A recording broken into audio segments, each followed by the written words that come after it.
നമ്മളൊരു കഥാപാത്രമാണ് സിനിമയ്ക്ക്.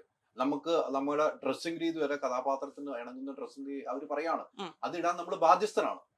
അല്ല അല്ല അല്ല നമ്മുടെ കംഫർട്ട് ലെവലിന് കവിഞ്ഞുള്ള ഒരു ബാധ്യതയൊന്നും ആർക്കും ഇല്ല. ഇല്ല. അത് അത് പ്രശ്നമാകുന്ന എവിടെയാന്ന് വെച്ചാൽ അതിന്റെ ഒരു ചോയ്സ് ഇല്ലാതെ പോകുന്ന സമയത്താണ് പ്രശ്നമാകുന്നത്. ഇതില്ലാതെ നമുക്ക് വേറെ ഗതിയില്ല, ഇത് ചെയ്തേ പറ്റൂ എന്നുള്ളൊരു ഒരു കൂട്ടിലടക്കപ്പെട്ട ഒരു സിറ്റുവേഷൻ വരുമ്പോഴാണ് നമുക്ക് പ്രശ്നം ഉണ്ടാവുന്നത്. ഓരോരുത്തർക്കും അവരുടെ വ്യക്തി സ്വാതന്ത്ര്യമുണ്ട്. അതിനുള്ളിൽ അത് കഴിഞ്ഞ് അതിന്റെ പുറത്തോട്ട് പ്രവർത്തിച്ചാലേ ഇവിടെ ഒരു ഗതിപ്പെടുള്ളൂ എന്നുള്ളൊരു സന്ദർഭം, ഒരു സാഹചര്യം വരുമ്പോഴാണ് പ്രശ്നം വരുന്നത്. ഈ ഇപ്പൊ നമ്മൾ നേരത്തെ ഇതിന് തൊട്ട് മുമ്പ് പറഞ്ഞ പോലെ ഈ ബോഡി ഷെയിം, ഡബിൾ മീനിങ് ഉള്ള സിനിമകൾ വരുമ്പോൾ അഭിരാമി അതിനെ കുറിച്ച് ചിന്തിച്ചിട്ടുണ്ട്? അത്തരം സിനിമകൾ കാണുമ്പോൾ ഇത് വേണ്ടായിരുന്നു, ഇത് അവരെന്തിനു ചെയ്തു എന്ന് പിന്നെ തീർച്ചയായിട്ടും ചിന്തിച്ചിട്ടുണ്ട്. ഓഫ് കോഴ്സ് ചിന്തിച്ചിട്ടുണ്ട്. ആര് ഇച്ചിരി കോമൺ സെൻസ് ഉള്ള എല്ലാരും ചിന്തിച്ചു പോകും. അപ്പൊ അതേ കുറിച്ച് എന്താണ് റീതിങ്ക് ചെയ്തിരിക്കുന്നത്? ഞാൻ ആലോചിച്ചിട്ട് എന്ത് ചെയ്യാൻ? അവരെഴുതി അത് സ്ക്രീനിൽ ക്യാപ്ചർ ചെയ്ത് സിനിമയായിട്ട് പുറത്ത് വന്നു കഴിഞ്ഞു. ഇനി ഞാൻ അതിനെ കുറിച്ച് ചിന്തിച്ചിട്ട് ഞാൻ എന്ത് ചെയ്യാനാ?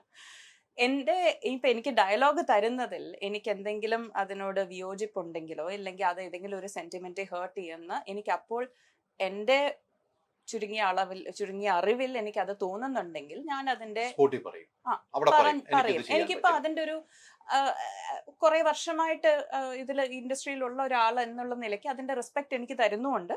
അത് പറയാനുള്ള ഒരു ചങ്കൂറ്റം എനിക്കും ഉണ്ട്. അത് ഞാൻ ഡിസ്കസ് ചെയ്യാറുണ്ട്, ഡെഫിനറ്റ്ലി ചെയ്യാറുണ്ട്. ഇപ്പൊ ഞാൻ ചെയ്തിട്ടുള്ള വേറെ പല സിനിമകളിലും ഞാൻ ഇതേപോലെ സംസാരിച്ചിട്ടുണ്ട്. മാറ്റാൻ പറ്റുന്ന കാര്യങ്ങൾ ഞാൻ മാറ്റിയിട്ടുണ്ട്. ഇല്ല, അതിപ്പോ ഇങ്ങനെ ചെയ്തേ പറ്റൂ, ഈ ഒരു സംഭവം സ്ക്രിപ്റ്റിൽ നിന്ന് എടുത്ത് കളഞ്ഞു കഴിഞ്ഞാൽ ബാക്കി കഥ മുഴുവൻ പൊളിഞ്ഞു പോകും എന്ന് പറഞ്ഞ് വരുമ്പോഴത്തേക്കും ശരി, നമ്മൾ കുറച്ച്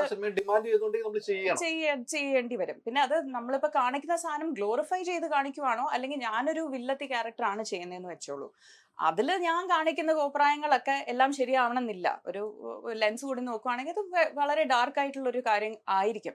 പക്ഷെ ആ ഒരു വില്ലത്തിനെ വില്ലത്തി ആയിട്ട് കാണുവാണെങ്കിൽ നോ പ്രോബ്ലം.